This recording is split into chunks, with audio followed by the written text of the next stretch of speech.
नमस्कार मित्रों, मैं ओम प्रकाश व्यास आप लोगों का चेतना अकेडमी के ऑनलाइन प्लेटफॉर्म पर स्वागत करता हूं। मित्रों, अपन राजस्थान इतिहास के अंतर्गत एकीकरण पढ़ रहे थे और इस एकीकरण टॉपिक का अपन ने पहला पार्ट देखा था, सामान्य जानकारी दी थी उसमें। और उस सामान्य जानकारी के अंतर्गत मैं एक सारणी आप लोगों के सामने लेकर आया था। उस सारणी को एक बार वापस दिखा देता हूं आप लोगों को। इसमें अपन ने देखा था प्यारे मित्रों, पहले एक तरफ अपन ने चरण लिख दिए, एक तरफ दिनांक लिख दी थी और दिनांक के बाद नाम और नाम के बाद रियासतें जो शामिल हुई थी। उसके बाद राजधानी और राज प्रमुख, पीएम, सीएम और उद्घाटन करता। इसमें मैं रियासतों के बारे में थोड़ी सी आपको और चर्चा कर देता हूं। प्रथम चरण में जो रियासतें थी वो ABCD, अलवर, भरतपुर, धौलपुर, करौली, ये 4 रियासतें थी जो प्रथम चरण में थी और उनको एक चरण बनाकर छोड़ दिया गया था। उसके बाद सेकंड चरण में जो पूर्व राजस्थान संघ आया, पूर्व राजस्थान संघ के अंतर्गत 9 बड़ी रियासतें थी और एक ठिकाना था। और जो प्रथम चरण है, प्रथम चरण में नीमराना जो ठिकाना है, ये नीमराना ठिकाना जो ध्यान रखना, ये प्रथम चरण अलवर के अंतर्गत आता है, ये भी आप लोगों को ध्यान में रखना है। लावा ठिकाना जो आता है वो जयपुर रियासत में आता है और कुशलगढ़ ठिकाना जो आता है वो अपने बांसवाड़ा रियासत में आता है। अब मैं आगे चर्चा करूं कि सेकंड चरण के अंतर्गत जो सेकंड चरण अपना बना उसका नाम पूर्व राजस्थान संघ है। इसके नाम से ही पता चल रहा, पूर्व राजस्थान यानी पूर्वी राजस्थान, दक्षिणी पूर्वी राजस्थान की रियासतें थी इसमें। उसमें अपन देखे तो एक ट्रिक लिखी थी मैंने आप लोगों के सामने, बाबू की झाड़ू से प्रताप को कूटो, और उस ट्रिक को खोल के लिखा हुआ है। बाबू यानी बा से बांसवाड़ा, बू से बूंदी, की से किशनगढ़, बाबू की झाड़ू, जा से झालावाड़, डू से डूंगरपुर, बाबू की झाड़ू से शाहपुरा बना था। कूटो में कू से कुशलगढ़, टो से टोंक, कू से कुशलगढ़, टो से टोंक, बाबू की झाड़ू से प्रताप को, अब प्रताप को से प्रताप से प्रतापगढ़, को से कोटा, कू से कूटो से कू से कुशलगढ़, टो से टोंक, ये ध्यान रखना। उसके बाद मैंने आपको तीसरा चरण बताया था, उसका नाम है संयुक्त राजस्थान। संयुक्त राजस्थान में मेवाड़ जुड़ा है। मेवाड़ मतलब वर्तमान मेवाड़, अगर अपन बात करें तो उस समय के अंतर्गत मेवाड़ में वर्तमान के कौन कौन से जिले शामिल होते हैं, तो भीलवाड़ा जो जिला है यहाँ से अपने मेवाड़ आ जाता है। भीलवाड़ा, भीलवाड़ा के नीचे अपन आए चित्तौड़, फिर इधर जाए राजसमंद और फिर उदयपुर। ये वाला जो एरिया है, शाहपुरा तक का एरिया जो है, ये मेवाड़ के अंतर्गत आता था। तो शाहपुरा हालांकि उस समय अलग रियासत थी, लेकिन ध्यान रखना आपको कि मेवाड़ जो है एक तरीके से जो महाराणा भोपाल सिंह जी का जो क्षेत्र था मेवाड़, मेवाड़ संयुक्त राजस्थान में शामिल हुआ है। और ध्यान रखना, संयुक्त राजस्थान जब बना था उस समय मेवाड़ जो जुड़ा था वो पूर्व राजस्थान संघ में जुड़ा था। ये वेरी इंपॉर्टेंट बात आपको ध्यान रखनी है कि मेवाड़ जो जुड़ा था वो पूर्व राजस्थान, ये जो मेवाड़ जुड़ा ये पूर्व राजस्थान संघ में जुड़ा। देखो मैंने यहाँ लिख रखा है पूर्व राजस्थान संघ प्लस मेवाड़, पूर्व राजस्थान संघ प्लस मेवाड़। फिर बात करूं तो इसमें राजधानी की बात करते हैं। अब देखो राजधानी उदयपुर ही आएगी, कोई दिक्कत नहीं है, क्योंकि मेवाड़ की सबसे बड़ा से मेवाड़ की राजधानी उदयपुर थी, तो मेवाड़ की राजधानी होने के कारण इसकी राजधानी किसे बनाया गया, उदयपुर। हालांकि इसके पीछे क्या शर्त रखी, किसने शर्त रखी, ये सारी कहानियां अपन आगे देखेंगे। फिर मैं चौथे चरण की रियासतों की बात करूं तो चौथे चरण में अब कुछ नहीं है, जो संयुक्त राजस्थान है, संयुक्त राजस्थान चरण का मतलब आपको समझना है पूर्व राजस्थान संघ प्लस मेवाड़, पूर्व राजस्थान संघ प्लस मेवाड़ मिलकर बना संयुक्त राजस्थान। तो संयुक्त राजस्थान में अब 4 बड़ी रियासतें जुड़ गई थी। वो 4 बड़ी रियासतें, वृहद रियासतें जो जुड़ी थी, वो 4 बड़ी रियासतें थी जयपुर, जोधपुर, बीकानेर और जैसलमेर। ये 4 बड़ी रियासतें जुड़ी, इस कारण इसका नाम ही कर दिया वृहद राजस्थान। और फिर बात करें अपन पंचम चरण की, और पंचम चरण का नाम रखा गया संयुक्त वृहद राजस्थान, यानी संयुक्त राजस्थान और वृहद राजस्थान को जोड़ के किया था संयुक्त वृहद राजस्थान। और संयुक्त वृहद राजस्थान के अंतर्गत ये सारी ये पूर्वी राजस्थान संघ की रियासतें, संयुक्त राजस्थान संघ की मेवाड़ और वृहद राजस्थान की 4 रियासतें प्लस संयुक्त वृहद राजस्थान में अब जो ये छूटा हुआ क्षेत्र है, ये जो छूटा हुआ क्षेत्र है मत्स्यवाड़ा, मत्स्य संघवाड़ा, ये यहाँ पर पंचम चरण में आकर जुड़ता है, ये ध्यान रखना। फिर बात करें अपन छठे चरण की रियासतों के बारे में, तो छठे चरण की रियासतों में कुछ भी नहीं है। ये जो संयुक्त वृहद राजस्थान बन गया था जिसमें मत्स्य संघ जुड़ा हुआ है, इसके अंतर्गत आबू देलवाड़ा और आबू देलवाड़ा के 89 गांवों को छोड़कर, आबू देलवाड़ा और इसके अलावा 89 गांवों को छोड़कर शेष सिरोही का भाग जोड़ दिया गया राजस्थान संघ में। और ध्यान रखना उसमें गोकुल भाई भट्ट का हातल गांव भी राजस्थान में जोड़ दिया गया था। एक बार एग्जाम में ये भी क्वेश्चन पूछा कि स्वतंत्रता सेनानी गोकुल भाई भट्ट का गांव कौन सा था, तो ध्यान रखना सिरोही के अंतर्गत एक गांव आता है हातल गांव, वो इसमें आता है। हाँ, एक बार एग्जाम में ये भी क्वेश्चन आया कि राजस्थान का नाम विधिवत रूप से संविधान में राजस्थान कब उल्लेखित हुआ, तो ध्यान रखना 26 जनवरी 1950 को राजस्थान नाम आया है संविधान में, और ये छठा चरण इस समय पूरा होता है। फिर सातवें चरण की अपन बात करें तो सातवां चरण 1 नवंबर 1956, और 1 नवंबर 1956 को जब सातवां चरण आया उस समय वर्तमान का राजस्थान सामने आया है। इसमें जो आबू देलवाड़ा छूट गया था वो गुजरात के, या यूं समझो कि बॉम्बे प्रांत के जो पॉपुलर नेता थे उन्होंने आबू देलवाड़ा जो पर्यटन की दृष्टि से महत्वपूर्ण स्थान है उसको बॉम्बे प्रांत में जोड़ दिया गया था, तो उसको पुनः सातवें चरण में जोड़ दिया गया राजस्थान में। आबू देलवाड़ा प्लस एक अजमेर मेरवाड़ा वाला जो क्षेत्र है जो काफी लंबे समय से एक केंद्र बिंदु रहा हुआ है राजपूताना के अंतर्गत। अगर अपन देखें तो अंग्रेजों के समय अजमेर मेरवाड़ा को केंद्र शासित प्रदेश सी श्रेणी का जिसे दर्जा दिया हुआ था और केंद्र शासित प्रदेश बना रखा था। श्रेणियां 3 प्रकार की थी, ए श्रेणी, बी श्रेणी, सी श्रेणी। ए श्रेणी में वो क्षेत्र आते थे जहां पर सीधा अंग्रेजों का शासन होता था, और बी श्रेणी में वो क्षेत्र आते थे जहां पर रियासतें होती थी, जहां राज प्रमुख होता था, जहां पर राजाओं के माध्यम से, राजा अंग्रेजों के माध्यम से शासन करते थे, और सी श्रेणी में केंद्र शासित प्रदेशों को शामिल किया जाता है। तो ये सी श्रेणी, बी श्रेणी, ए श्रेणी मैंने आपको समझा दी है। फिर बात करें जो सी श्रेणी में आ रहा था अपना अजमेर मेरवाड़ा, इसको सातवें चरण में जोड़ते हैं। आबू देलवाड़ा भी सातवें चरण में जुड़ा। उसके अलावा एमपी का सुनेल टप्पा क्षेत्र अपन ने ले लिया, और अपने झालावाड़ क्षेत्र का जो है सिरोंज क्षेत्र वो अपन ने मध्य प्रदेश में मिला दिया। इस तरह अपना सातवें चरण में राजस्थान का वर्तमान स्वरूप सामने आया। सातवें चरण के समय 1956 में एक काम और वाकया हुआ कि सातवें संविधान संशोधन के तहत 1956 में, सातवें चरण के अंतर्गत ही बता रहा हूँ, सातवें संविधान संशोधन 1956 के तहत राज्यों की श्रेणियों का दर्जा समाप्त हुआ। 20 श्रेणी का जो राज्य को दर्जा था उसको समाप्त किया गया, और राज प्रमुख की जगह राज्यपाल का पद आया, और राजस्थान के पहले राज्यपाल आए अपने सरदार गुरमुख निहाल सिंह। ये भी ध्यान रखना उस समय सरकार सुखाड़िया जी की थी, सुखाड़िया मोहनलाल सुखाड़िया मुख्यमंत्री थे, और राज प्रमुख का पद समाप्त किया गया। ये बातें अपने को इस सारणी के अंतर्गत ध्यान रखनी है। उसके अलावा अब अपन प्रत्येक पार्ट को डिटेल से पढ़ते हैं। तो देखिए दोस्तों, अगर मैं बात करूं आप लोगों के सामने तो प्रथम पार्ट की बात करता हूं, प्रथम चरण की बात कर ले अपन। तो प्रथम चरण में अपना आता है, प्रथम चरण में अपन बात करते हैं प्रथम चरण। सबसे पहले तो डिटेल से अपन देखते हैं। तो सबसे पहले प्रथम चरण के अंतर्गत रियासतें कौन कौन सी थी? रियासतें, रियासतें में आपको वही ट्रिक ध्यान रखनी है, ए बी सी और डी। ए से हो जाएगा अपना अलवर, बी से हो जाएगा अपना भरतपुर, सी से हो जाएगा अपना करौली, और डी से हो जाएगा अपना धौलपुर। ये 4 रियासतें जुड़ी, लेकिन ध्यान रखना इन चारों को जोड़कर नाम क्या दिया गया? तो इनको नाम दिया गया मत्स्य संघ।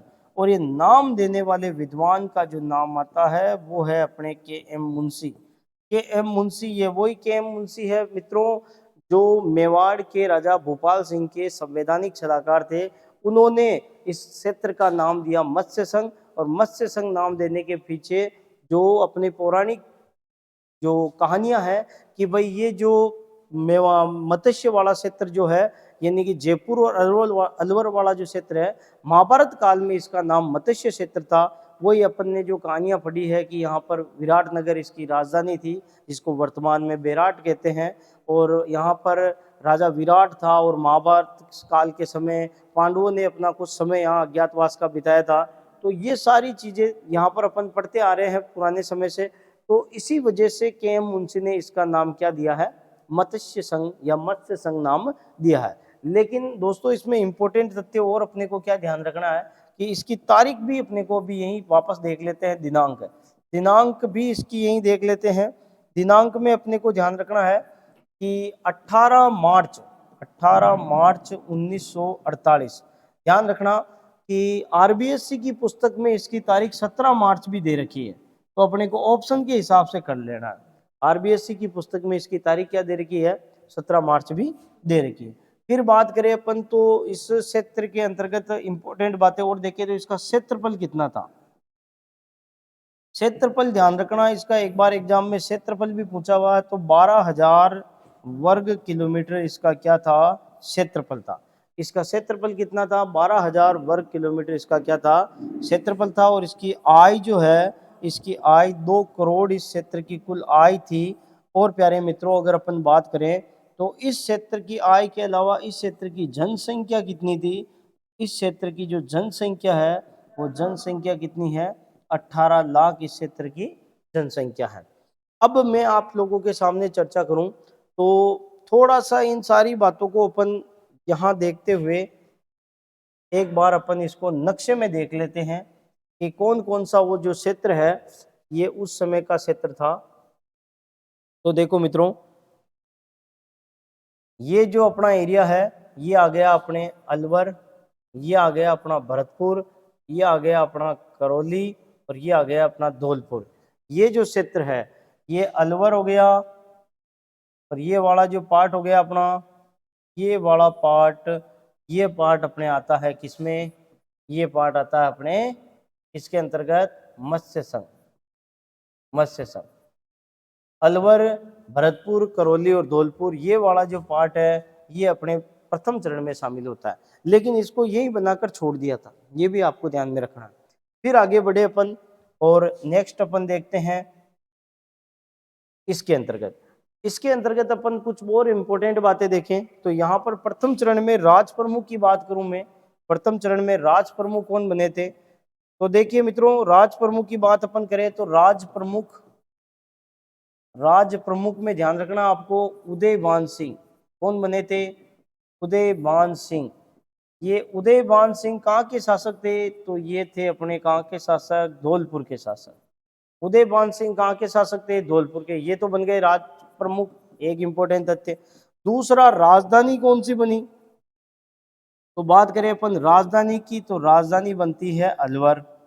राजधानी कौन सी बनती है, अलवर। तीसरा पॉइंट मैं आप लोगों के सामने लेकर आऊं तो ध्यान रखना आपको कि प्रधानमंत्री कौन बना था, प्रधानमंत्री। प्रधानमंत्री की मैं बात करूं तो आपको ध्यान रखना है शोभाराम कुमावत। किसको ध्यान रखना भाई, ये अपने एक अलवर के थे शोभाराम जी, शोभाराम शोभाराम कुमावत, शोभाराम कुमावत। शोभाराम कुमावत जी जो है ये अपने इसमें क्या बने थे, प्रधानमंत्री। फिर अब साहब फित्ता किसने काटा, उद्घाटन किसने किया, तो उद्घाटनकर्ता का नाम अपने को क्या ध्यान रखना है, उद्घाटनकर्ता।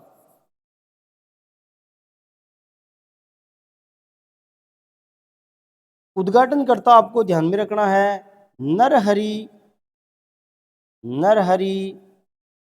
विष्णु गाडगिल, विष्णु गाडगिल, जिसे अपन शॉर्ट में कह सकते हैं NV गाडगिल, NV गाडगिल। क्या कह सकते हैं, NV गाडगिल।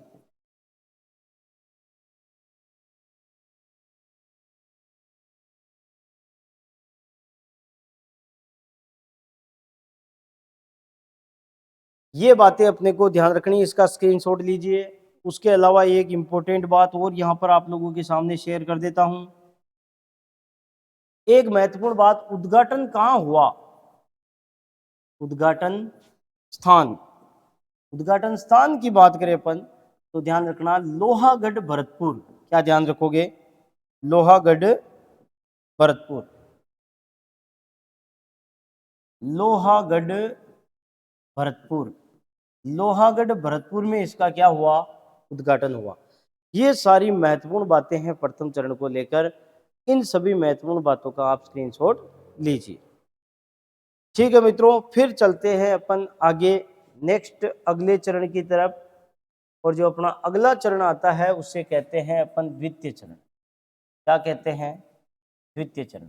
और द्वितीय चरण की मैं बात करूं तो द्वितीय चरण का जो सबसे पहले है वो दिनांक आपको ये ध्यान रखना है कि किस समय द्वितीय चरण आया। तो देखो भाई, द्वितीय चरण के लिए 18 के बाद 25, कल अपन ने तारीख याद की थी, 25 मार्च, वर्ष वही है 1948।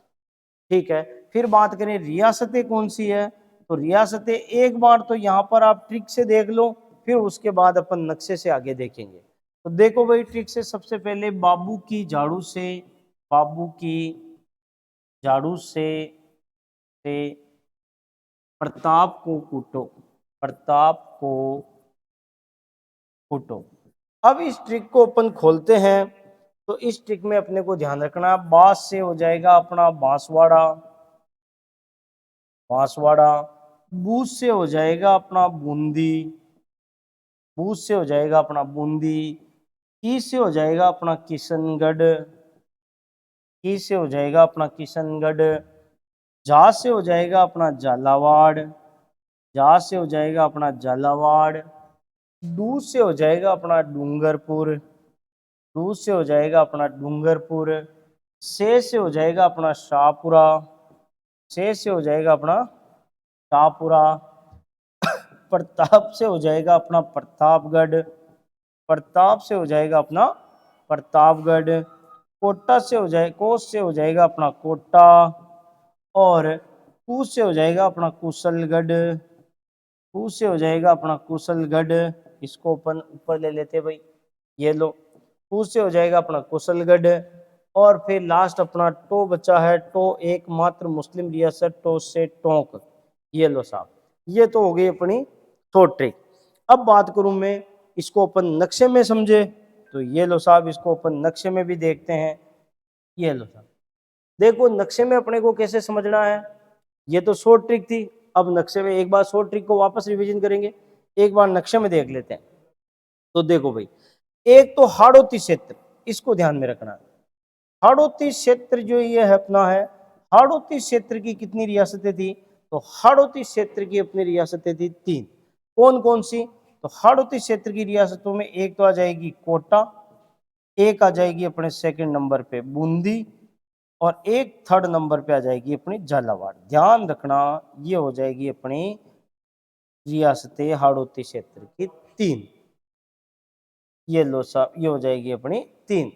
अब बात करें अपन, तो इनमें कौन कौन सी है, तो ये यहां पर हो गया अपना बूंदी, ये हो जाएगा अपना कोटा, ये हो जाएगा अपना झालावाड़। ठीक है भाई, ये रियासतें अपने को ध्यान में रखनी। उसके अलावा ये 3 हो गई। अब इधर की बात करते हैं अपन, 2 वागड़ की, 2 हो जाएगी अपनी वागड़ की। एक हो जाएगी अपनी ये डूंगरपुर, और एक हो जाएगी ये अपने बांसवाड़ा। ये दोनों हो गई वागड़ की, डूंगरपुर, और ये हो जाएगी अपनी बांसवाड़ा। ठीक है मित्रों, डूंगरपुर बांसवाड़ा। एक अपने कांठल वाली प्रतापगढ़, ये हो जाएगी अपनी प्रतापगढ़ कांठल की। ठीक है मित्रों, इसको अपन नाम दे देते हैं वागड़। ये लो, इसको अपन अपना नाम हो गया कांठल। ये याद करने का और शॉर्ट ट्रिक हो रहा है। फिर बात करें अपन, तो इनके अलावा 3 और 3 6 हो गई साहब। अपने को चाहिए 9 रियासतें। एकमात्र अपनी हो गई मुस्लिम रियासत, और एकमात्र जो मुस्लिम रियासत है वो हो गई टोंक। एकमात्र, एकमात्र मुस्लिम रियासत, मुस्लिम रियासत, रियासत टोंक। ये लो साहब, ये हो गए अपने 3, 3 6 और 1 7। अब बात करें अपन, एक ये अपने अजमेर में यहां पर किशनगढ़, ये लो साहब किशनगढ़, राठौड़ राजवंश था यहाँ पर, और इस रियासत को तोपों की सलामी देने की अनुमति नहीं थी।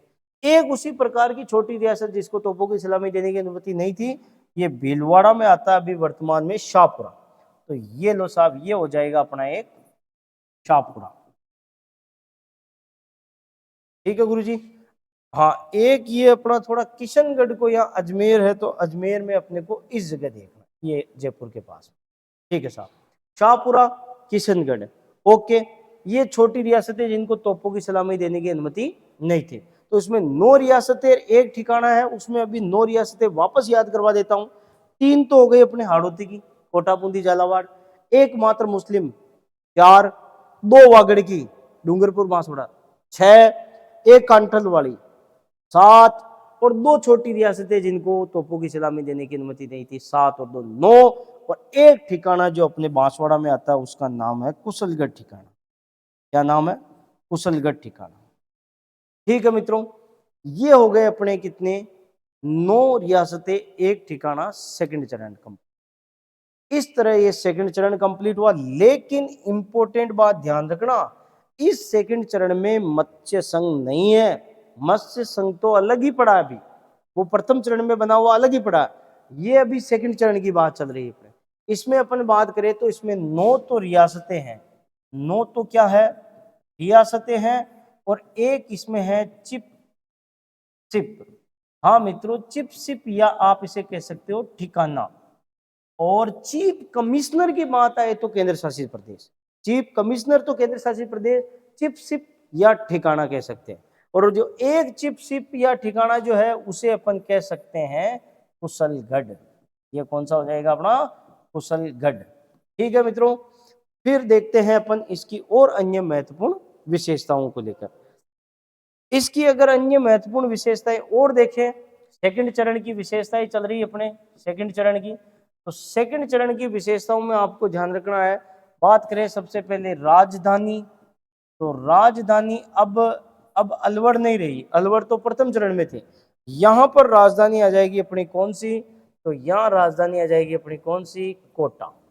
राजधानी कौन सी बन गई, कोटा। अब बात करें अपन राज प्रमुख, तो अब यहां राज प्रमुख भी बदल गया भाई। उधर तो राज प्रमुख उदयपान सिंह था प्रथम चरण में, अब सेकंड चरण में आ जाएगा कोटा के राजा भीम सिंह जी। भीम सिंह जी आ गए साहब, ये लो भीम सिंह जी, ये भीम सिंह जी हो गए अपने राज प्रमुख। फिर बात करें यहां पर उपराज प्रमुख, उपराज प्रमुख की बात करें तो उपराज प्रमुख की बात करते तो यहाँ उपराज प्रमुख बूंदी का शासक आ जाएगा, बूंदी के शासक, बूंदी का शासक हो जाएगा अपना बहादुर सिंह। कौन हो जाएगा, बहादुर सिंह हो जाएगा। यहां पर आ गया अपना बहादुर सिंह। फिर मैं बात करूं थर्ड नंबर पे, थर्ड नंबर पे यहां बात आए राजधानी कंप्लीट, राज प्रमुख कंप्लीट, उपराज प्रमुख कंप्लीट। अब बात करते हैं अपन प्रधानमंत्री की। तो प्रधानमंत्री आपको ध्यान में रखना है, प्रधानमंत्री कौन बना, तो प्रधानमंत्री यहां पर गोकुल लाल असावा, गोकुल लाल, गोकुल लाल असावा बना साहब, गोकुल लाल असावा। और ये गोकुल लाल असावा कौन था, तो ये गोकुल लाल असावा साहब अपने शाहपुरा के, जो शाहपुरा के अपने जो शासक है, शाहपुरा शासक, शाहपुरा शासक का नाम क्या है, तो शाहपुरा शासक का नाम ध्यान में रखना है सुदर्शन सिंह। क्या ध्यान रखना है, सुदर्शन सिंह, सुदर्शन सिंह, सुदर्शन सिंह के प्रधानमंत्री, ये ध्यान रखना है। गोकुल लाल असावा कौन है, तो सुदर्शन सिंह के प्रधानमंत्री। एक और वेरी इंपॉर्टेंट बात बता देता हूं, शाहपुरा ऐसी रियासत थी जिसने सबसे पहले उत्तरदायी सरकार की स्थापना की। ये ध्यान रखना, शाहपुरा रियासत ने उत्तरदायी सरकार की स्थापना की थी, वेरी इंपॉर्टेंट चीज है। और इसमें यहाँ पर प्रधानमंत्री थे गोकुल लाल असावा, और गोकुल लाल असावा को ही बना दिया गया सेकंड चरण में पूर्व राजस्थान संघ का प्रधानमंत्री। फिर अपन आगे बढ़ते हैं, राजधानी, राज प्रमुख, उपराज प्रमुख, प्रधानमंत्री कंप्लीट हो गए। अब आपको आगे क्या ध्यान रखना है, इसमें इंपॉर्टेंट तथ्य सबसे पहले अपन आगे बढ़ते हैं।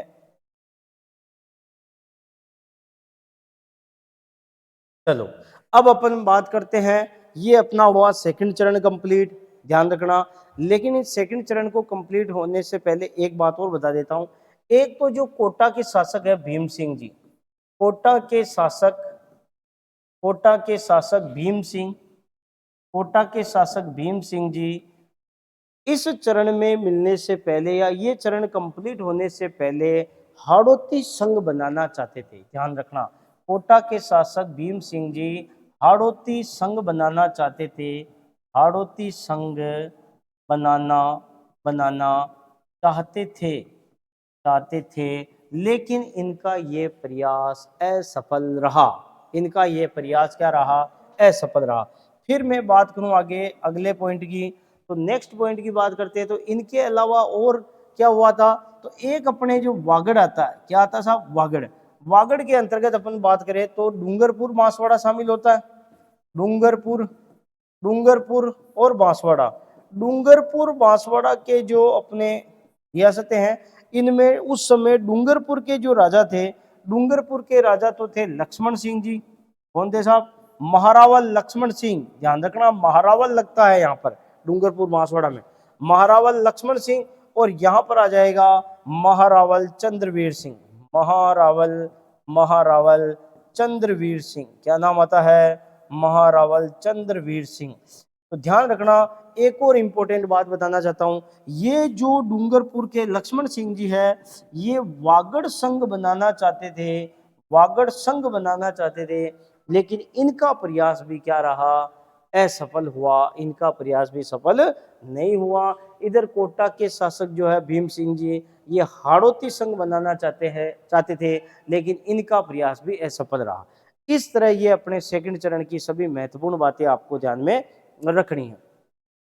फिर बात करें तो सेकंड चरण के अंतर्गत और क्या इंपॉर्टेंट बातें हो सकती है, तो सेकंड चरण में जो 9 रियासतें एक ठिकाना था, इनकी बात करें तो इनका आपको जनसंख्या, एक ध्यान रखनी, इनकी जनसंख्या, इनका क्षेत्रफल, इनका क्या ध्यान रखना है? क्षेत्रफल, और इनकी आय। इनकी क्या ध्यान रखनी है? आय। तो आय अपने को ध्यान में रखनी है 1.90 लाख, यानी 1,90,00,000।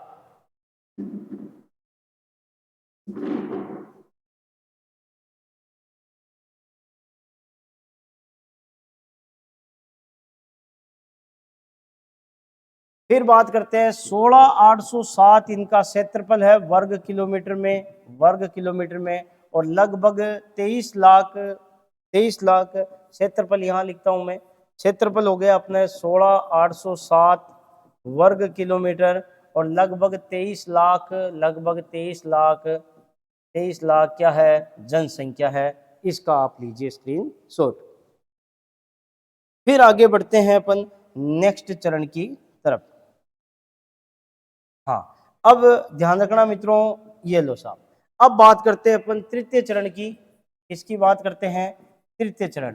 तृतीय चरण की बात करें तो तृतीय चरण की भी एक कहानी है जो आपको सुना देता हूं। तृतीय चरण का सबसे पहले तो नाम क्या है? तो नाम है भाई संयुक्त राजस्थान। नाम क्या है? संयुक्त राजस्थान। नाम है इसका संयुक्त राजस्थान। और इसमें जो रियासतें कौन कौन सी जुड़ी, तो रियासतें आपको ध्यान रखनी है पूर्व राजस्थान, पूर्व राजस्थान, पूर्व राजस्थान संघ, पूर्व राजस्थान संघ प्लस मेवाड़, प्लस क्या हो जाएगी? मेवाड़। अब प्लस मेवाड़ हो गई, यहाँ पर मेवाड़ जुड़ रही है, तो मेवाड़ उस समय बहुत बड़ी रियासत थी, मेवाड़ को ऐड करना बहुत बड़ी चुनौती थी, लेकिन मेवाड़ जुड़ी है। तो यहाँ पर अब उद्घाटनकर्ता भी छोटे मोटे आदमी नहीं आएंगे साहब, उद्घाटनकर्ता भी कौन आए हैं? देश के पहले प्रधानमंत्री जवाहरलाल नेहरू जी आए साहब। जवाहरलाल जवाहरलाल नेहरू जी आ गए साहब यहाँ पर उद्घाटन करने। फिर बात करें अपन मित्रों कि यहाँ पर रियासतें कौन कौन सी थी, तो मैं रियासतें की बात करता हूँ। रियासतें कौन कौन सी थी, तो अपन रियासतों की चर्चा करें तो रियासतों में आपको ध्यान रखना है जो पूर्व राजस्थान संघ की 9 रियासतें एक ठिकाना था। एक तो पूर्व राजस्थान संघ पूरा गया, पूर्व राजस्थान संघ, पूर्व राजस्थान संघ प्लस इसमें ऐड हो गया क्या? मेवाड़। इसमें ऐड क्या हो गया? इसमें क्या जुड़ गया? मेवाड़ जुड़ गया। अब अपन बात करें इसके नेक्स्ट पार्ट की तरफ, तो आगे बात करते हैं राजधानी। आगे बात किसकी करें? राजधानी। अब राजधानी कोटा नहीं रही मित्रों, अब राजधानी क्या नहीं रही है? कोटा नहीं रही है। राजधानी यहाँ चेंज हो गई, परिवर्तित हो गई, और राजधानी यहाँ पर हो गई उदयपुर। राजधानी कौन सी हो गई? उदयपुर, ध्यान रखना। फिर बात करें राज प्रमुख की, तो यहाँ पर राज प्रमुख भी ध्यान रखना आपको। राज प्रमुख कौन सा हो जाएगा? ये हो जाएंगे अपने मेवाड़ के शासक, मेवाड़ के शासक। और मेवाड़ के शासक कौन है साहब? भूपाल सिंह जी। कौन हो गए? भूपाल सिंह जी। अब मैं बात करूं इंपॉर्टेंट कथन पर, तो तीसरे नंबर पर अपन बात करते हैं इंपॉर्टेंट कि यहाँ पर प्रधानमंत्री किसे बनाया गया, तो प्रधानमंत्री अब गोकुल लाल असावा की जगह हो जाएगा माणिक्य लाल वर्मा। कौन हो जाएगा साहब? माणिक्य लाल वर्मा। अब हो जाएगा यहाँ पर माणिक्य लाल वर्मा। एक बार अपन प्रधानमंत्रियों की भी एक ट्रिक देखेंगे छोटी सी, लेकिन एक बार डिटेल से पढ़ रहे हैं अपन तो इसको डिटेल से ध्यान में रखें। प्रधानमंत्री हो गया यहाँ पर माणिक्यलाल वर्मा। अब कोटा के शासक भीम सिंह को क्या बनाया गया, तो कोटा के शासक भीम सिंह जी यहाँ पर उपराज प्रमुख बनते हैं, तो ये ध्यान रखना।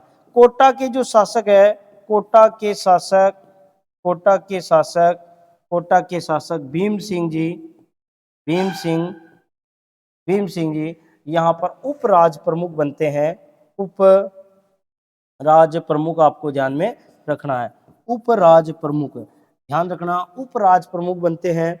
फिर उसके बाद बूंदी के जो शासक है, बूंदी के शासक बहादुर सिंह जी यहाँ पर वरिष्ठ राज प्रमुख बनते हैं। और डूंगरपुर के जो शासक है, डूंगरपुर के शासक महाराणा लक्ष्मण सिंह यहाँ पर कनिष्ठ राज प्रमुख बनते हैं, ये भी ध्यान रखना। ठीक है, आगे बढ़ते हैं। फिर उसके बाद अपन बात करें तो इसमें और इम्पोर्टेंट महत्वपूर्ण बातें क्या है। एक महत्वपूर्ण बात ये ध्यान रखनी है आपको कि 25 जून व 26 जून 1946 ये इस दिन कौन सी घटना घटी थी, इसको ध्यान रखना है।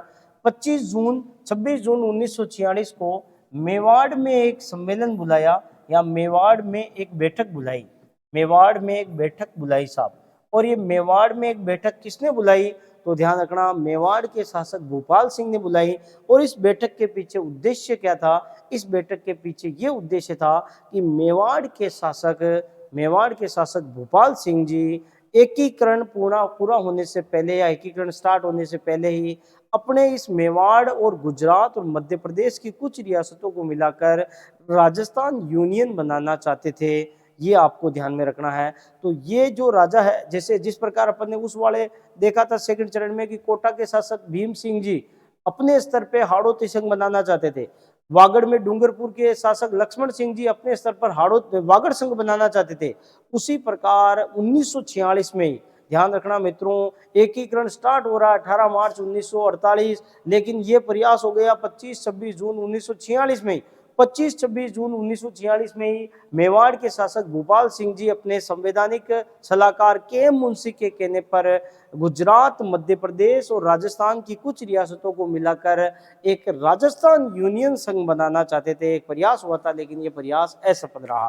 तो ये बता देता हूं आपको क्या हुआ था। बैठक बुलाई राजस्थान यूनियन संघ बनाने के लिए, राजस्थान यूनियन संघ बनाने का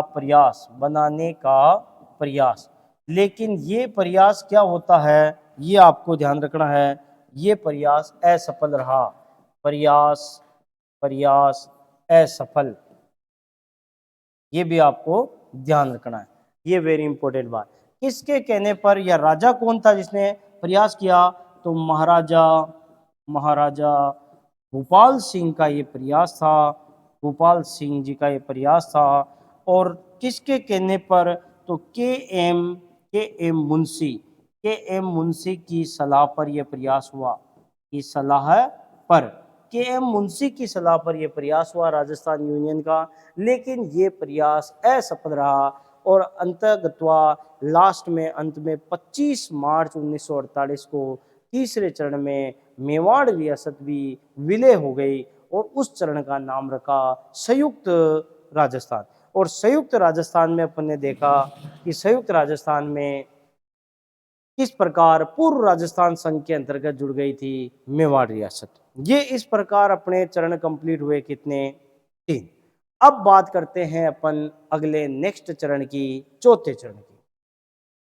चौथे चरण की बात करें अपन तो एक बार चौथे चरण की बात करने से पहले आपको बता देता हूं कि तीसरे चरण के अंतर्गत जो मेवाड़ मिली है, वो मेवाड़ में कौन कौन से क्षेत्र था जो जुड़ा है पूर्व राजस्थान संघ में। तो सबसे पहले तो आपको ध्यान रखना है पूर्व राजस्थान संघ प्लस मेवाड़, प्लस क्या है, मेवाड़। अब मेवाड़ का मतलब वर्तमान का कौन कौन सा क्षेत्र है, वर्तमान का भीलवाड़ा, वर्तमान का राजसमंद, वर्तमान का चित्तौड़गढ़ और वर्तमान का उदयपुर। उसके अलावा शाहपुरा तक का क्षेत्र भी किसमें आ रहा था, कहा जाता था मेवाड़ को, लेकिन शाहपुरा एक अलग से क्या थी, रियासत थी।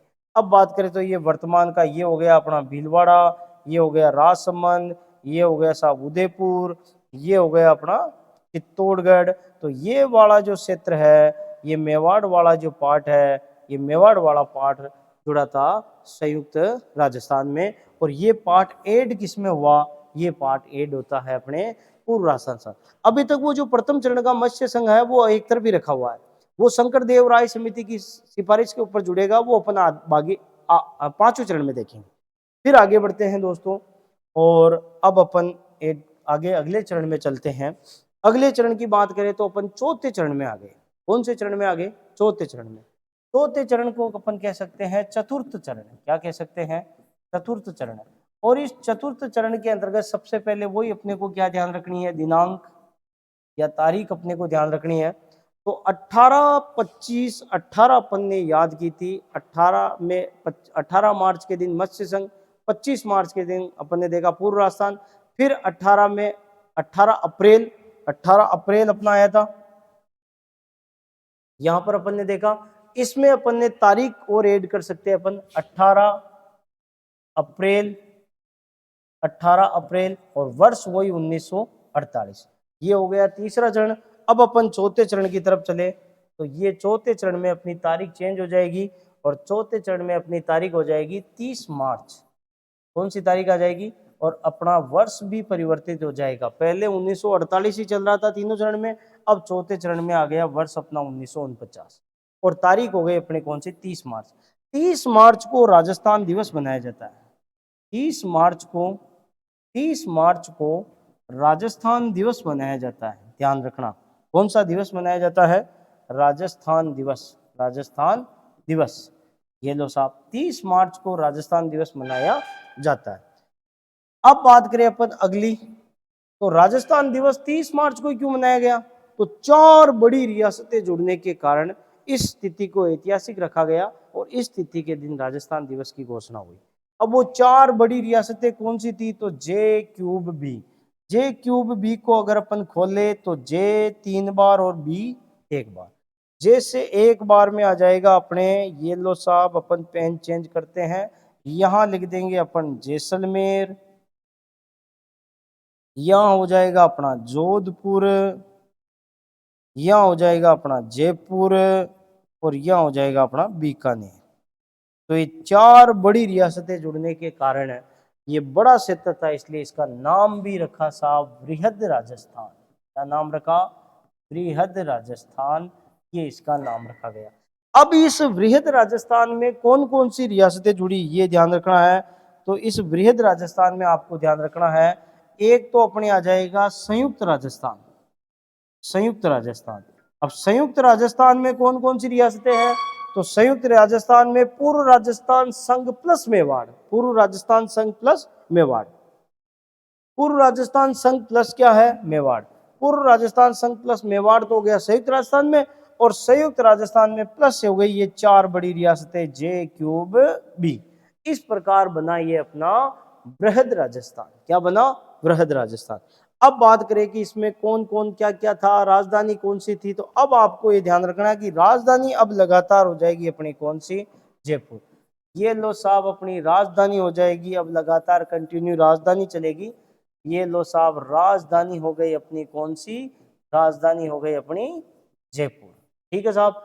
अब बात करते हैं अपन राज प्रमुख की, तो राज प्रमुख भी लेकर आते साहब। राज प्रमुख की मैं बात करूं तो राज प्रमुख अब जयपुर के शासक आ जाएंगे, और जयपुर के शासक हो जाएंगे अपने मान सिंह प्रथम नहीं, मान सिंह द्वितीय। अब बात करें अपन प्रधानमंत्री की, तो अब जयपुर के एक स्वतंत्रता सेनानी आ जाएंगे, हीरालाल शास्त्री। हीरालाल शास्त्री, हीरालाल शास्त्री जी अब यहाँ पर क्या बन गए, इसके प्रधानमंत्री। लेकिन यहाँ पर एक पद और ध्यान रखना है, महाराज प्रमुख। क्या ध्यान रखना है, महाराज प्रमुख। महाराज प्रमुख भी आपको ध्यान में रखना है, और महाराज प्रमुख एकमात्र एक ही व्यक्ति बने, ये पद एक ही बार रहा था, और वो है अपने कौन, तो वो है मेवाड़ के शासक भूपाल सिंह जी। मेवाड़ के शासक, मेवाड़ के शासक भूपाल सिंह, मेवाड़ के शासक भूपाल सिंह। ये क्वेश्चन कई बार आया हुआ है कि आज तक राजस्थान में एकीकरण के समय तक या आज तक कितने महाराज प्रमुख रहे हैं, तो एक ही रहे हैं, और वो रहे हैं मेवाड़ के शासक भूपाल सिंह। फिर मैं बात करूं यहाँ पर, तो यहाँ ध्यान रखना एक ठिकाना भी आया है, जयपुर रियासत में एक ठिकाना पड़ता था जिसका नाम है लावा। हाँ मित्रों, लावा आज भले टोक में है, लेकिन उस समय जयपुर रियासत में शामिल था, आपको ये ध्यान में रखना है। तो यहाँ पर अपने को, मैं आपको यहाँ आगे वाली स्लाइड में लिख लेता हूँ ठिकाना। यहाँ इस चरण में एक ठिकाना भी जुड़ा, और उस ठिकाने का नाम है अपने कौन सा, लावा। सेकंड चरण में अपन ने बांसवाड़ा का कुशलगढ़ ठिकाना देखा था। यहाँ चतुर्थ चरण में अपन देख रहे लावा, और प्रथम चरण में अपन ने अलवर के अंदर मत्स्य संघ के अंतर्गत अपन ने नीमराणा ठिकाना देखा था। अब बात करते हैं आगे, और इंपॉर्टेंट क्या बातें हो गई। महाराज प्रमुख हो गया, राजधानी परिवर्तित हो गई, राज प्रमुख परिवर्तित हो गया, 4 बड़ी रियासतें आ गई। यहाँ पर भाई साहब 4 बड़ी रियासतें आई है, बड़ा क्षेत्र जुड़ा है। तो अब यहाँ कोई छोटा मोटा आदमी नहीं चाहिए, कोई बड़ा आदमी ही यहाँ पर क्या करेगा, उद्घाटन करेगा। तो बड़े आदमी को बुलाया जाए साहब। अब यहाँ बड़ा आदमी कौन आए, तो बड़ा आदमी का मतलब लौह पुरुष आना चाहिए। तो यहाँ कोई लौह पुरुष आता है साहब, और भारत का लौह पुरुष कौन है आप सभी जानते हो। तो लौह पुरुष यहाँ पर उद्घाटनकर्ता के लिए आए हैं, और वो है अपने सरदार वल्लभ भाई पटेल। ये ध्यान रखना, सरदार वल्लभ भाई पटेल ने यहाँ पर क्या किया है, तो इन्होंने यहाँ पर उद्घाटन किया है। उद्घाटनकर्ता क्या किया है यहाँ पर, उद्घाटनकर्ता।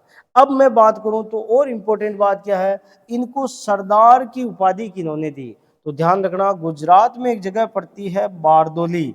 बारदोली की महिलाओं ने बारदोली की महिलाओं ने बारदोली की महिलाओं ने इन्हें किसकी उपाधि दी है, सरदार की उपाधि दी है। ये भी आपको ध्यान में रखना।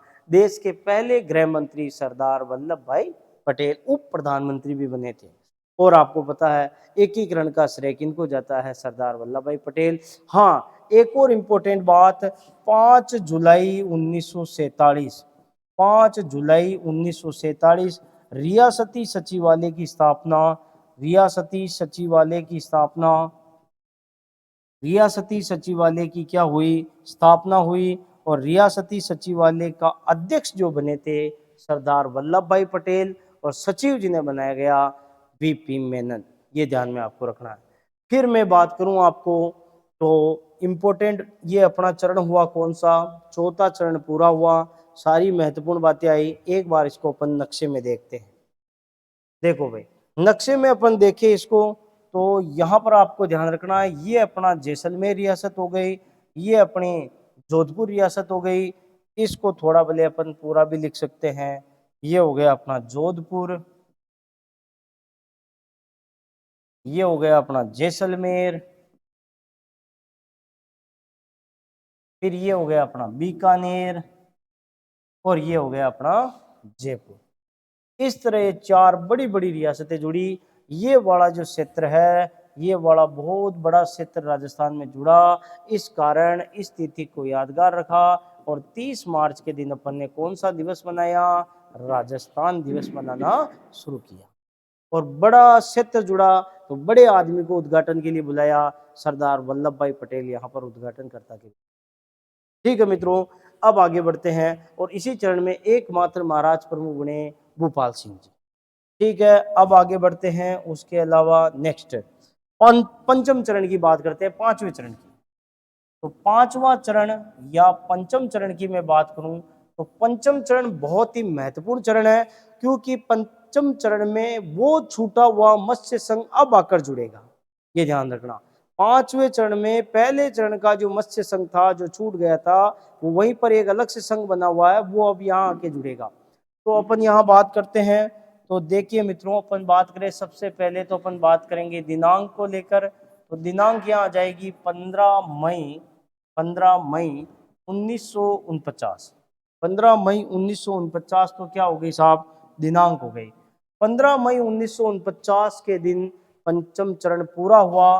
अब रियासतें कौन कौन सी जुड़ी, ये भी अपने को ध्यान रखना है। रियासतें कौन कौन सी जुड़ी है, तो मैं रियासतों की चर्चा करूं, तो यहां पर अपने को रियासतों में ध्यान रखना है, बृहद राजस्थान, बृहद राजस्थान, बृहद राजस्थान प्लस मत्स्य संघ, बृहद राजस्थान प्लस मत्स्य संघ। वृहद राजस्थान प्लस मत्स्य संघ। अब इसका नाम क्या दिया साहब, नाम क्या दिया, तो नाम कर दिया संयुक्त बृहद राजस्थान। ये इसका क्या हो जाता है, नाम हो जाता है। रियासतें हो गई। अब मत्स्य संघ में कौन कौन सी रियासतें हैं, तो अपन ने देख ली है, ABCD, ये चारों रियासतें। एक इंपॉर्टेंट बात ये ध्यान रखना, वेरी इंपॉर्टेंट बात जो आपको बता देता हूं। इंपॉर्टेंट बात ये हो जाएगी कि जो दो रियासतें हैं अपनी, धौलपुर रियासत, एक तो अपनी हो जाएगी धौलपुर रियासत, और एक अपनी हो जाएगी मित्रों भरतपुर रियासत। धौलपुर और भरतपुर रियासतें ऐसी रियासतें हैं जहां पर सांप्रदायिक प्रभाव आया साहब, सांप्रदायिक सांप्रदायिक प्रभाव आया, सांप्रदायिक प्रभाव आया। ये ध्यान रखना मित्रों, क्योंकि आपको पता है धौलपुर और भरतपुर के पास में यूपी है, और आज़ादी के समय सांप्रदायिक दंगे हो रहे थे, हिंदू मुस्लिम दंगे भड़क रहे थे यूपी के अंतर्गत। राजस्थान को मैं सौभाग्यशाली मानता हूँ, भाग्यशाली मानता हूँ, अपनी राजस्थान की इतनी अच्छी जनता है कि उस समय राजस्थान की जनता ने ऐसे दंगों में भाग नहीं लिया, सामाजिक उपद्रवकारी अपने यहाँ पर नहीं है। लेकिन दो रियासतें थोड़ी इसकी चपेटे में आई है, वो दो रियासतें हैं धौलपुर भरतपुर। किसी एग्जाम में एग्जामिनर पूछ भी ले, ऐसा प्रश्न बन भी जाता है कई बार, बहुत इंपॉर्टेंट, बच्चे इसको गौर नहीं कर पाते हैं कि एकीकरण के समय या स्वतंत्रता के समय वह राजस्थान की कौन सी दो रियासतें हैं जहां सांप्रदायिक दंगों की थोड़ा सा प्रभाव झलकता है। तो ध्यान रखना, वो है धौलपुर व भरतपुर रियासतें, और ये दोनों राजस्थान की जाट रियासतें भी हैं। ध्यान रखना, ये दोनों रियासतें राजस्थान की जाट रियासतें भी हैं। ये भी वेरी इंपॉर्टेंट बात है कि राजस्थान में जाट रियासतें कौन सी है, तो धौलपुर और भरतपुर राजस्थान की जाट रियासतें। एकमात्र मुस्लिम रियासत है टोंक, और दो जाट रियासतें हो गई। सबसे छोटी क्षेत्रफल की दृष्टि से रियासत है शाहपुरा, और क्षेत्रफल की दृष्टि से सबसे बड़ी रियासत हो गई कौन सी, जोधपुर। अंग्रेजों द्वारा बसाई गई रियासत कौन सी है, झालावाड़, और राजस्थान की सबसे नवीनतम रियासत भी झालावाड़। 1838 में 38 में अंग्रेज अधिकारी ऑकलैंड के द्वारा उस रियासत की गठन करवाया गया था। फिर मैं बात करूं तो पंचम चरण पे ही चलते हैं अपन। पंचम चरण की बेहतरीन एक महत्वपूर्ण बात तो अपने यहाँ पर रहती है, उसकी चर्चा करते हैं। शंकर देव राय समिति, जिसका कथन कई बार एग्जाम में पूछा जाता है, शंकर देव राय समिति, शंकर देव राय समिति, इसको आपको ध्यान रखना है। एक बार तो एग्जाम में ये पूछा कि शंकर देव राय समिति में कितने सदस्य थे, तो इसमें सदस्यों की संख्या है साहब 3। एक तो इसमें है अध्यक्ष, एक इसमें हो गए अध्यक्ष, और दो अन्य सदस्य, एक अध्यक्ष दो अन्य सदस्य। अध्यक्ष का नाम तो नाम से ही पता चल रहा है, अध्यक्ष कौन है भाई, तो अध्यक्ष का नाम तो नाम से ही पता चल रहा है, शंकर देव राय। अन्य दो सदस्य जो है, अन्य दो सदस्य कौन कौन से हैं, तो एक तो इसमें ध्यान रखना आपको आर के सिद्धवा आपको ध्यान रखना है, आर के सिद्धवा। और एक मैं बात करूं तो एक है अपने प्रभु दयाल। एक कौन है, प्रभु दयाल। एक तो हो जाएगा आर के सिद्धवा, और एक हो जाएगा अपना कौन, प्रभु दयाल। ये शंकर देव राय समिति भी बड़ी महत्वपूर्ण समिति है, इसको भी आपको ध्यान में रखना है। ठीक है मित्रों, स्क्रीनशॉट ले लिया आप लोगों ने। फिर आगे बढ़ते हैं अपन, अगले नेक्स्ट चरण की चर्चा करते हैं। नेक्स्ट चरण की चर्चा से पहले आपको थोड़ा सा मैं एक बार ये नक्शे में और समझा देता हूँ। ये जो पार्ट है अपना, ये वाला जो पार्ट है, ये पार्ट कौन सा है अपना, ये पार्ट अपना मत्स्य संघ वाला पार्ट हो गया। इस पार्ट को वापस जोड़ दिया गया था, ये ध्यान रखना। ये जो मत्स्य संघ वाला जो क्षेत्र है, इसको पंचम चरण में जोड़ दिया गया था, और इसका नाम दिया था संयुक्त वृहद राजस्थान। फिर मैं बात करूं अपने नेक्स्ट आगे षष्ठम चरण या छठे चरण की बात अपन करें, तो ये आता है अपना छठा चरण। आगे छठे चरण की बात करूं मैं, तो छठे चरण में अपने को सबसे पहले वही ध्यान रखना है, दिनांक दिनांक अपनी आ जाएगी साहब 26 जनवरी 1950। इसी दिन अपने देश का संविधान लागू होता है।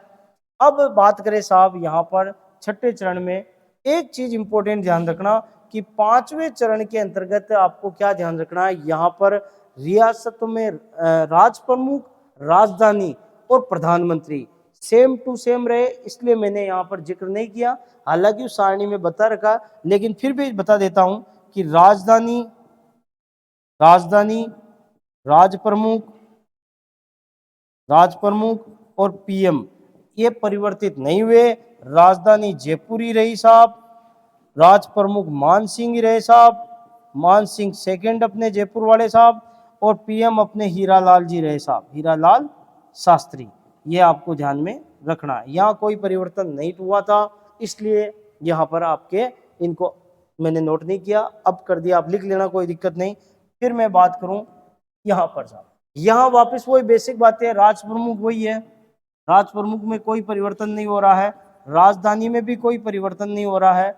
और बात करूं मैं यहाँ पर, तो यहाँ वही प्रधानमंत्री या मुख्यमंत्री हो गए अब उनको, तो मुख्यमंत्री भी वही है अपने साहब, कौन, मुख्यमंत्री भी अपने कौन हो जाते हैं, हीरालाल शास्त्री। यहाँ कोई परिवर्तन नहीं है, यहाँ वापस आ जाएगा मान सिंह सेकंड, यहाँ हो जाएगा राजधानी जयपुर, और यहाँ हो जाएगा हीरालाल शास्त्री।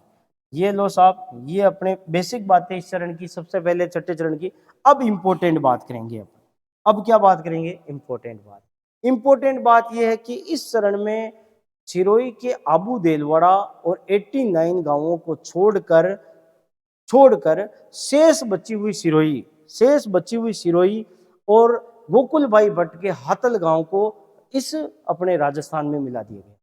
अब एक वेरी इंपॉर्टेंट कथन, तो पहले तो ये लिखो भाई, वेरी इंपॉर्टेंट कथन क्या है, इसका नाम इसका आ गया राजस्थान, नाम इसका क्या आ गया, राजस्थान संघ।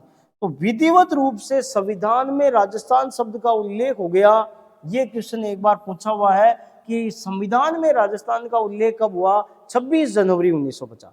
ये इंपॉर्टेंट क्वेश्चन ध्यान रखना, संविधान में राजस्थान का उल्लेख, संविधान में राजस्थान शब्द का उल्लेख, राजस्थान शब्द का उल्लेख, ये ध्यान में रखना है, राजस्थान शब्द का उल्लेख। क्वेश्चन पूछा हुआ है, वापस पूछ भी ले तो कोई दिक्कत नहीं।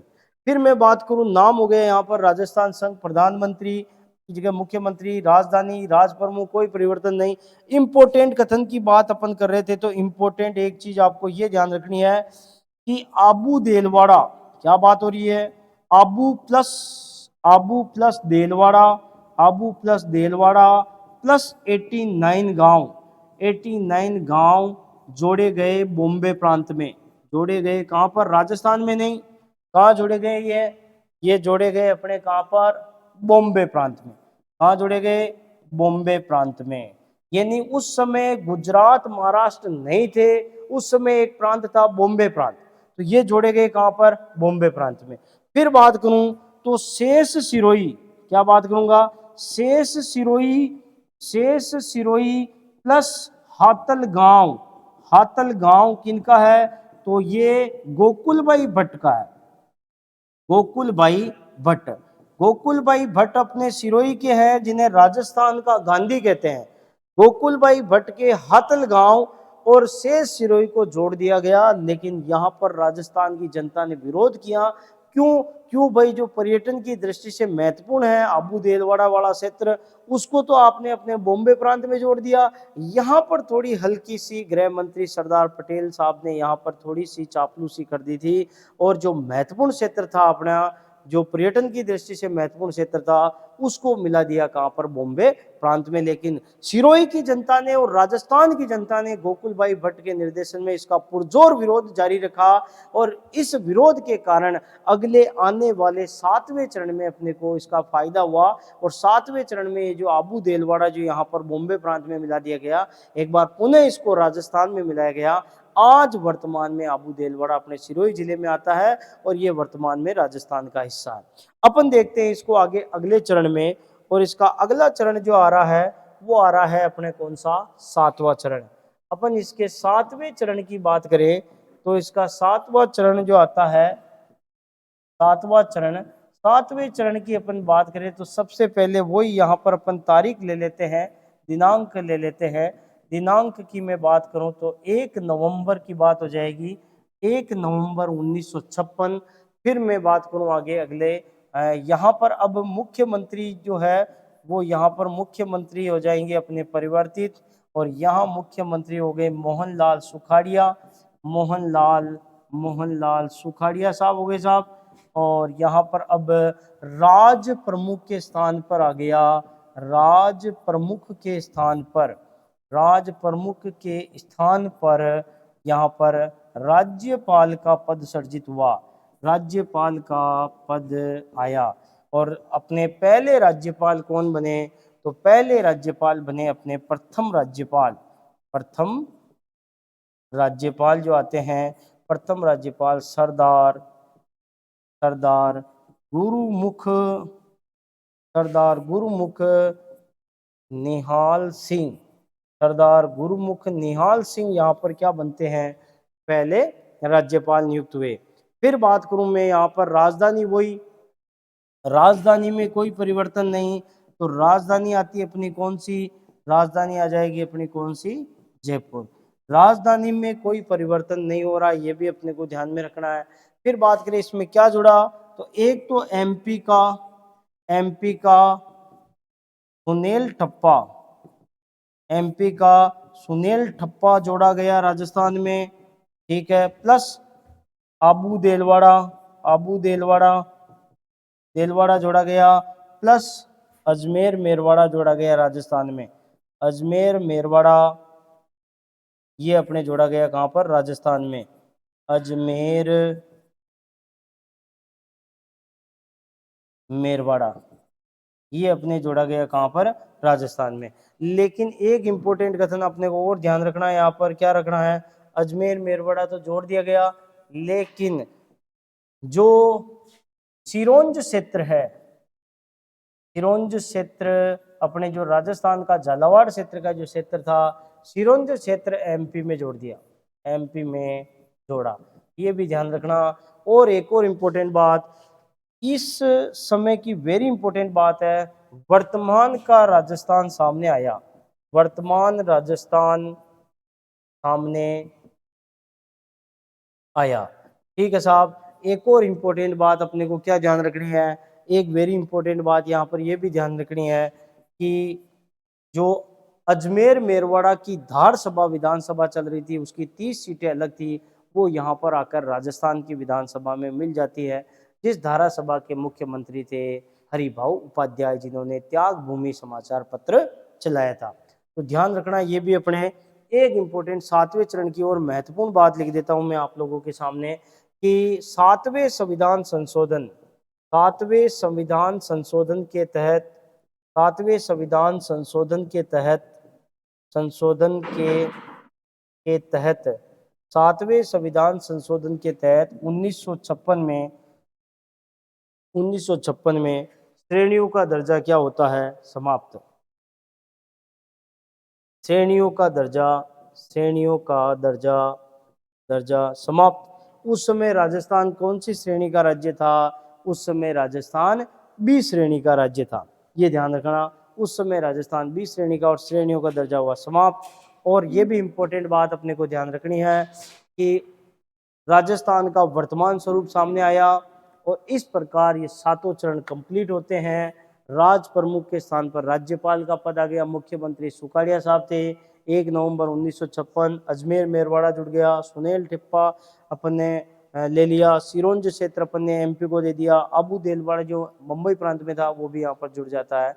इस प्रकार ये 7 चरण कंप्लीट हुए, और इसके महत्वपूर्ण बातें जो हैं वो अपन नेक्स्ट अगले पार्ट में इसके क्वेश्चन आंसर लेकर आएंगे, तब और बेहतरीन बातें इस टॉपिक से अपन करेंगे।